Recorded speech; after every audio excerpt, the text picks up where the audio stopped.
$3. That's all I have for my birthday cake." The young woman's whisper barely reached the bakery clerk, who looked down at the crumpled bills with genuine sorrow. Outside, snow fell on the quiet street, while inside Emma sat frozen in her wheelchair, staring at the smallest cake in the display. $4, her 22nd birthday, and she couldn't even afford a single celebration. Then the door burst open, bringing winter air and laughter as a man and his daughter entered, changing everything in ways none of them could imagine. Emma had once been a promising music student at the conservatory, her professors predicting a brilliant future as a concert pianist. Her fingers possessed a rare gift, translating emotion into melody with authenticity that made audiences weep. She practiced 8 hours daily, lived and breathed music, built her entire identity around the piano bench where she felt most alive. Then came the night that shattered everything. A drunk driver, a red light, the sound of crushing metal that still haunted her dreams. When she woke 3 weeks later in the hospital, the doctors delivered their verdict with clinical detachment. Complete paralysis below the waist. She would never walk again. Her parents had died when she was 12.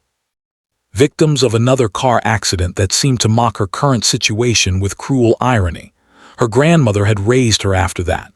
A woman whose strength came from surviving the depression and who taught Emma that dignity mattered more than money.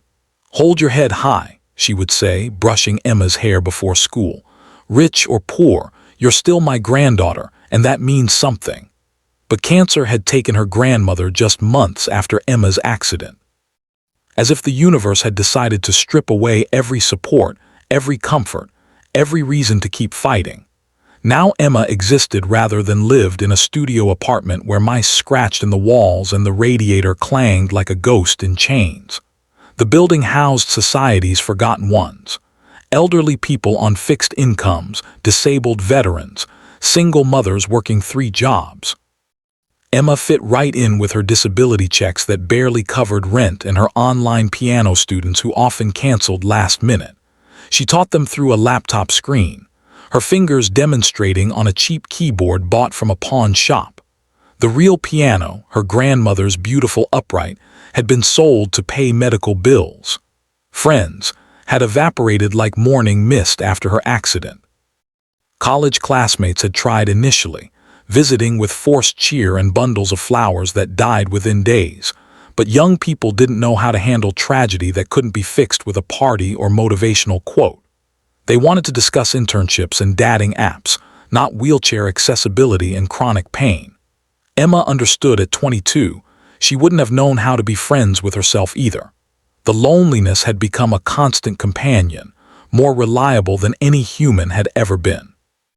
Her birthday had always been special when her grandmother was alive. Nothing elaborate, just homemade cake and off-key singing. Maybe a small gift wrapped in reused paper, but it had been acknowledgement that she mattered, that her existence was worth celebrating. This year, she had decided to create her own celebration. For weeks, she had saved coins and crumpled bills, skipping meals, turning down the heat despite winter's bite. $3 accumulated slowly, hidden in an envelope marked with a drawn heart. She had seen the cake yesterday through the bakery window, the smallest one on display, perfect in its simplicity, $4. She had counted her money 7 times as if desperation might somehow multiply it. Mathematics remained unmoved by human need. Daniel Thompson stood at 6 feet tall, his brown hair slightly disheveled from the wind outside. Despite being worth several $1,000,000 from his tech company that specialized in cybersecurity, he dressed like any other suburban father: jeans, flannel shirt, comfortable boots. He had learned long ago that money couldn't buy the things that mattered. It couldn't bring back his wife Sarah, who had died 4 years ago from a brain aneurysm when Sophie was only 2. It couldn't erase the image of the hospital room where he had said goodbye, holding their daughter while his world collapsed. Sophie was his universe now, a bright, chattering 6-year-old with her mother's green eyes and infectious smile. She had her mother's compassion, too, always noticing when someone was sad, always trying to help. Today, he had brought her to the bakery because she had been selected as Student of the Week in kindergarten, and he had promised her any treat she wanted. The media called him the city's most eligible bachelor CEO, but he avoided their attention, focusing instead on board meetings and bedtime stories, on quarterly reports and Sophie's artwork that covered his office walls. He lived for small moments of joy that made the aching loneliness of single parenthood bearable. Sophie bounded toward the display case, her winter coat unzipped despite Daniel's earlier protests about catching cold. "Daddy, look at all the cakes. Can we get two? One for now and one for later." She pressed her nose against the glass, leaving small fog circles. Her kindergarten teacher had named her student of the week for helping a classmate who spoke no English, and Daniel had promised any treat she wanted. He watched her deliberate with the seriousness of a judge weighing chocolate against vanilla, sprinkles against frosting roses. "That one." Sophie pointed decisively at a chocolate cake with rainbow decorations, with star candles, the sparkly ones. As the clerk began boxing their selection, Sophie's attention shifted to the young woman maneuvering her wheelchair toward the door. The girl's face caught Sophie's interest, not the wheelchair, which her friend Marcus also used, but the sadness that seemed to radiate from her like cold from ice.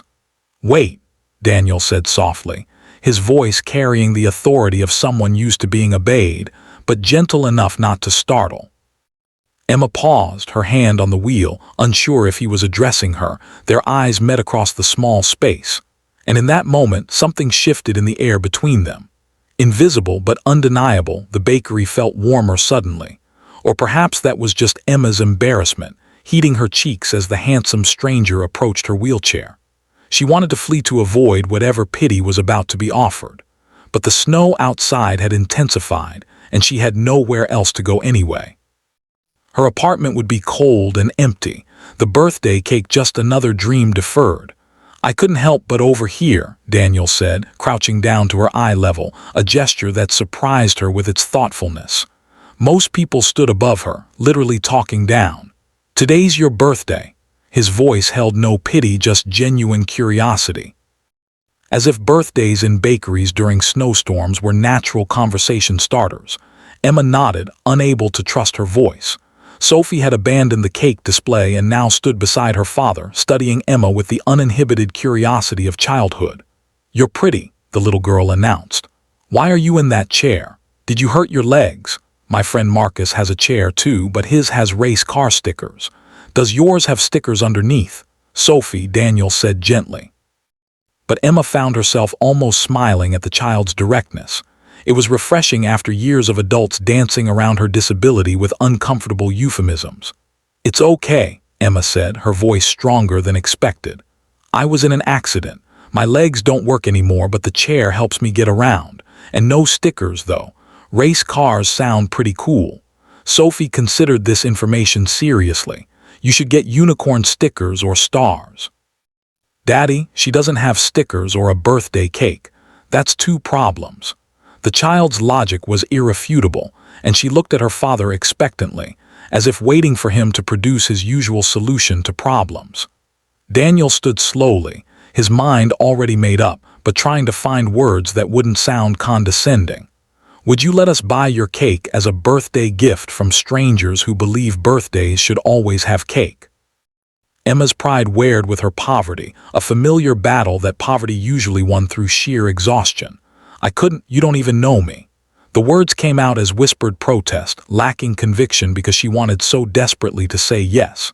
"Then let's fix that," Daniel said, extending his hand. "I'm Daniel, this is Sophie. Now we're not strangers," and Sophie's right. "Birthdays without cake are against the rules, aren't they, Soph?" "Absolutely against the rules," Sophie confirmed solemnly. "It's probably illegal. We could get arrested if we let you leave without cake." She grabbed Emma's hand with the confidence of a child who had never learned to fear rejection. "What kind do you want?"